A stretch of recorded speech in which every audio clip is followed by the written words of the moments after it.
How's it going, guys? Welcome back to the potting shed. Today I want to talk to you about this guy.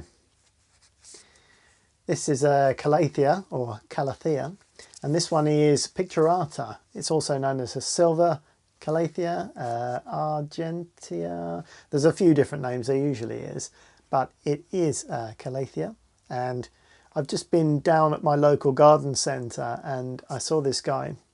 It's in a different pot already because I saw some fungus gnats flying around in the general area of these plants, and I'm paranoid that I'm going to get them because they really are a pain to get rid of once you get them. If you don't have fungus gnats and you see any type of fly flying around a new plant of yours, just get it out of the house, because it only takes one little fly to go into another one of your plants and burrow and lay eggs, and then you will have a ton, and then they will move into another one, and getting them out is a big pain. But we're not talking about fungus gnats on this one, but trust me, if you learn anything from me, just remember, if you see any sort of flies, be very careful. So what I did is when I got back, I literally, before I even brought it into the house, I just brought it into the potting shed here, took it out of the pot, took as carefully, obviously, because it's not a great time to repot a plant. So it was really just carefully slipping the pot off and taking off as much from the top sort of ½ inch that I could. Generally, they lay their eggs in the top sort of inch of soil, and it wasn't a big pot anyway. So I took off as much of the surface soil as I could, put it in a new pot,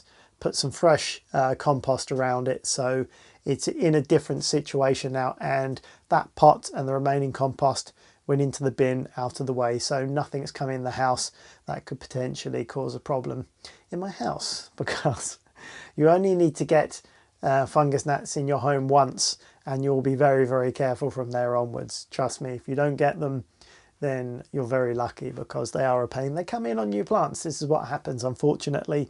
They're so difficult to deal with. I imagine a lot of growers just put up with them as being a part of growing plants, and so you can easily introduce them into your home. So just be aware of anything like that. Give them a good look. Look under the leaves, which incidentally look very nice on this Calathea. Lovely red leaves on the underside, and quite often some pests will live on the underside of the plant. So when you get a plant and you've chosen which one you like, just have a look underneath it, give it a quick look as much as you can. Have a look, you know, for any signs of any insect damage. And again, if you give the plant a tap like that, quite often that will sort of stimulate any fungus gnats that might be in the soil. You'll get at least one just fly off like that. So it's a good tip is just to give it a tap, give the surface a bit of agitation. If there's any flies in the point where they're just hatching out and getting ready to fly, then you'll see a few come out. There's no guarantee, because there may be some eggs in the soil, and you won't necessarily see anything happen. You won't know they're there, in which case there's not a lot you can do apart from keeping it totally separate from your other plants for a good couple of weeks. That's a good thing to do anyway, to quarantine new plants.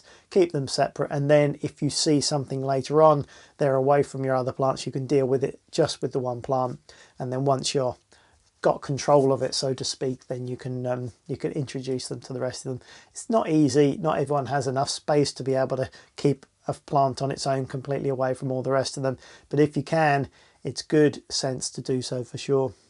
So this Calathea, I thought I'd do a bit of a care guide on it as I've got it, and a lot of people are quite interested in care guides, how to keep these different plants, and Calatheas are very similar in their care really. Most Calatheas need the same sort of care, which is, I wouldn't call this a beginner plant. Any Calathea is not a beginner plant as far as I'm concerned. They look amazing, and by all means buy them, but just be aware they can be a bit fussy, and if you're not that confident in growing plants, you may have a little bit more trouble. So go ahead, buy them. I'm not saying don't buy them, but I'm just saying enjoy them, and don't be too downhearted if you lose a few leaves or if you lose the plant, because they can be quite fussy. Humidity is a big deal with these plants. They need a little bit more humidity than a lot of plants, so spraying regularly, humidity trays, and even better, some sort of humidifier device in and around the area is great. That's not always practical, I understand, so you have to deal with your own situation, but they do prefer slightly higher humidities. Watering as well, most of the time I always say let the plant dry out a little bit before watering it again. These ones, you do have to let them dry a little bit, but less than other plants. So when you're sort of sticking your finger in there and seeing how moist it is, generally once the top sort of ½ inch starts to dry out, then I would water again. Again, you want free draining soil with most house plants. The same with this, you don't want water to sit in it, you don't want it to be soggy all the time. So you want something that will drain through, but at the same time, it wants to make use of that moisture as well. So you wouldn't have a cactus mix necessarily, you wouldn't have grit in there and all the other stuff, but also you wouldn't want it too solid where it's just boggy. So you see what I mean? There's a few things to take into consideration. Now, if you buy one, hopefully it will have the right soil in for it. But to be honest, quite a lot of growers use a mass production technique and will use the cheapest medium to grow the plants in that they possibly can. So it's not always the best that you get it in, but I wouldn't suggest you immediately repot a plant when you get it. It's probably had a little bit of a shock anyway. It's been from the grower, probably in transport to a garden centre or wherever you bought it from, which again is a different environment. Then you've taken it home again, which is another different environment. The plant's going to be a little bit, whoa, like most things would be. So give it a bit of time to settle into its new location, give it time to settle into where you choose to put it, and give it time to recover a good few weeks, maybe a month, and then decide what you're going to do with it. Maybe change the potting soil, maybe a bigger pot, maybe a nicer pot. It's not a particularly attractive pot, so you might want to put an outer pot and put that in, or change the pot entirely. It's up to you. But yeah, give it a bit of time. But for these type of Calathea, regular watering without it being soggy, higher humidity, free draining soil, and indirect light. It doesn't want too heavy a light. Don't put it on a windowsill where it's getting light shining in on the leaves. The leaves will burn. They won't like that. So they are a bit fussy. Not too much sunlight, not too little sunlight, not too much water, not too little water, humidity. It doesn't want to get cold. There's quite a few things you've got to think about, but they are rewarding plants to look after. So I would recommend you give them a go, but just be aware that they may take a little bit of time to get used to, which is why I think plants like this are great. As you can see, it's quite a small one. This guy was only £2.99, so less than $5, probably less than $4. I don't know what the conversion rate is, but it's not a bad size. It's not a tiny little thing. It's not a bad size. What we're saying, I don't know, 5-6 inches, I guess, something like that. And this leaf is a decent size, and already I think it's quite an attractive looking thing. There's another leaf coming out there. I don't know if you can see that. There's another leaf just there starting to unfurl. So it will continue producing more and more leaves, and they will be bigger.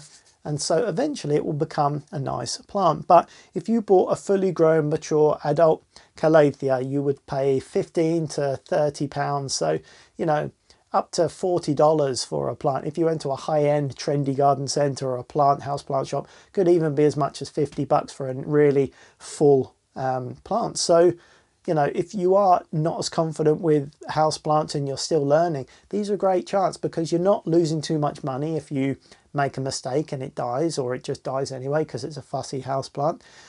So yeah, £3, $4.50, whatever it is, it's great.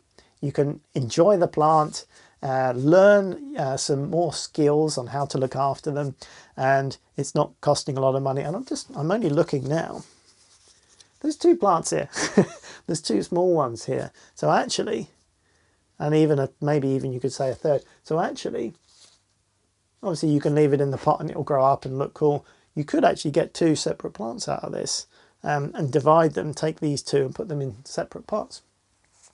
Obviously then it will take even longer to look like a more established plant, but look at the value for £3, £1.50 each, and they're both a reasonable size as well. So you know, you can get so much value when you get them smaller, but obviously you've got to wait some time. I don't know how long it would take, a couple of years maybe even longer to get to a really nice thing with big leaves.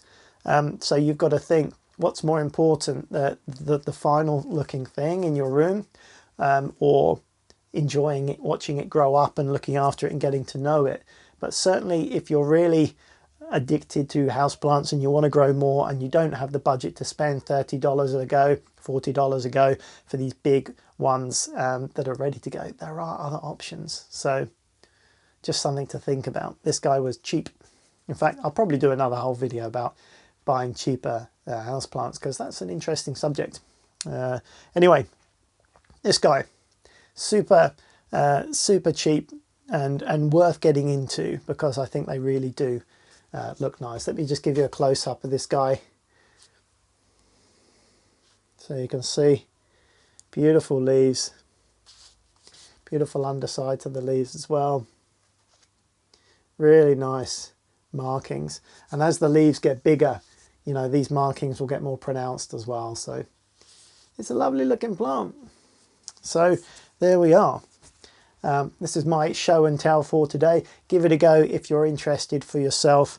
Really easy to look after, and just bear in mind those tips on watering and humidity. Humidity is a big thing, watering is a big thing, and not too much sunlight. Indirect sunlight, but not too heavy on the leaves as well. So give it a go. Let me know what you think about these plants in the comments. Have you had any success with these guys? Have you tried them? If not, let me know if you're going to as well. And if you've got some of these, why not send me a picture on Instagram? I've added that to my YouTube channel now, and I've been enjoying getting messages and pictures from other people of your houseplants. So if you're on Instagram, snap a photo of yours and send it to me on Instagram. I'd love to see your houseplants, and yeah, maybe I can feature a few on the on another video or something. And if you've got an issue with your houseplant or something, and you want to show me, a few people have been doing that and asking some advice, maybe I can do a houseplant rescue video and I'll answer some of your questions on a video, something like that, just for something different. Anyway, thank you guys for watching for this one. This is enough for this Calathea, and I'll keep you posted on how this one goes, and as it grows up, hopefully you can see how much of a nice plant it grows into. Fingers crossed. All right guys, take care, and I'll catch you again soon. Bye for now.